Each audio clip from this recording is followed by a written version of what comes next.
All right, you're a manager and you have a project that you have to get across the finish line, and you have a team that just doesn't seem like they're motivated. What do you do? Well, there's a number of things you can do. You can have a pizza party, or maybe you can have a competition to increase productivity, to get people working against each other in some ways so that they can be more productive, and whoever wins gets some kind of reward. Or maybe you can dangle any carrot, or maybe you could use one of the sticks and have a punishment. If this doesn't get done by this date, we could all lose our jobs or our department could get shut down. These types of motivations, extrinsic motivations, motivations that come from without, these are things that many managers turn to in order to get their teams to perform. But there has to be a better way. How well do these things actually work?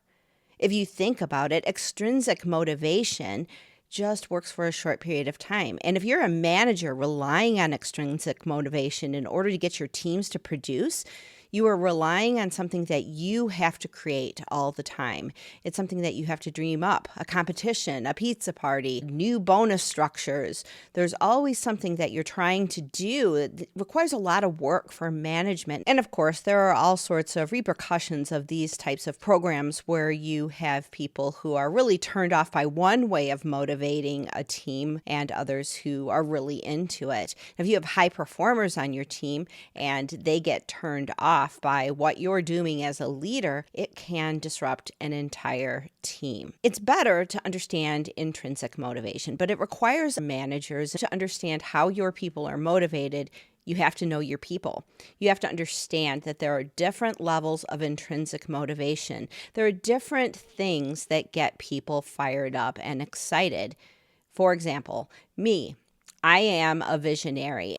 I get excited by new projects that bring new mindset and new empowerment to people. I have influencer as my secondary motivation, and those two motivations work very much in tandem. I like big projects that bring a lot of different people together in order to change the way other people think. It's really hard for a leader who doesn't understand who I am to try to motivate me. I am not motivated by project planning, but at a previous job, I had a group of people who were really into project planning. They were the optimizers and the orchestrators, and they would spend the entire day in Asana, and that was just like the death knell for me. And I let leadership know, like, that is not me.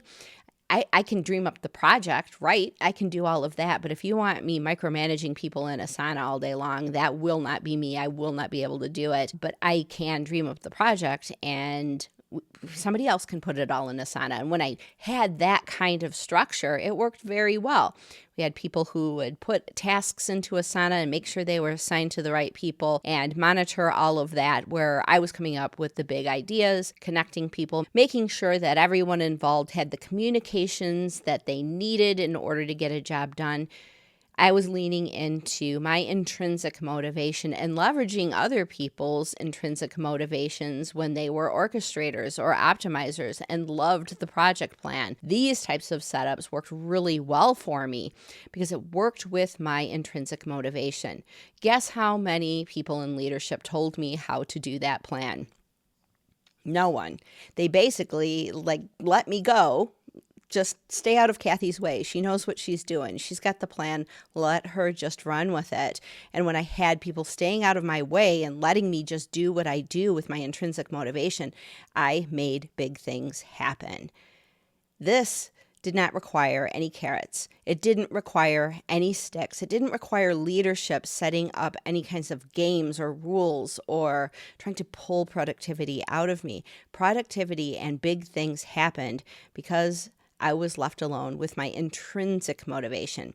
Now, some high performers you can do this with, but when you have a productivity problem on a team, it's really tempting for a leader to come up with extrinsic motivation, a plan to get everybody to improve their productivity. If you have motivation problems on a team, it is very tempting to try to create an extrinsic motivation plan to get the most out of everyone.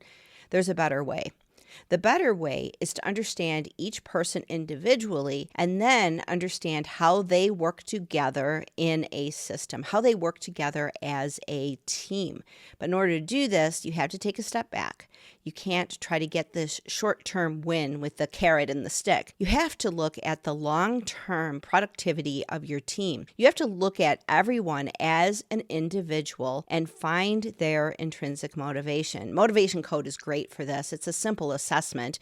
Someone just spends 30 minutes telling stories of times in their life where they have had great success, great fulfillment, and Motivation Code identifies how they're motivated. It provides information to leaders so that they can be better leaders. It provides information to high performers so that they better understand themselves and that they can better leverage their own intrinsic motivations.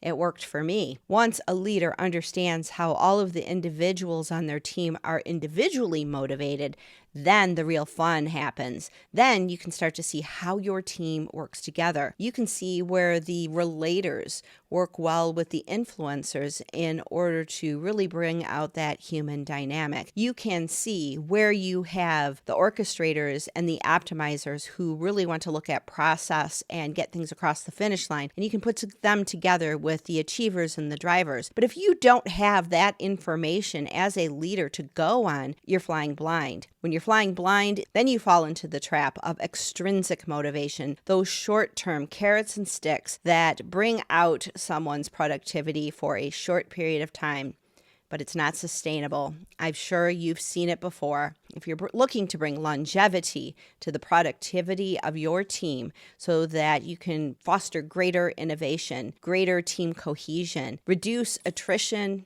and improve retention, Motivation Code is an amazing tool. There are links down below to learn more about how to bring intrinsic motivation through Motivation Code to your teams so that you can be a better leader, so that you have an easier job motivating your team and that your people find greater fulfillment. If this video helped you, give us a like, a thumbs up, and even subscribe to the channel if content like this helps you become a better leader. Thanks for watching.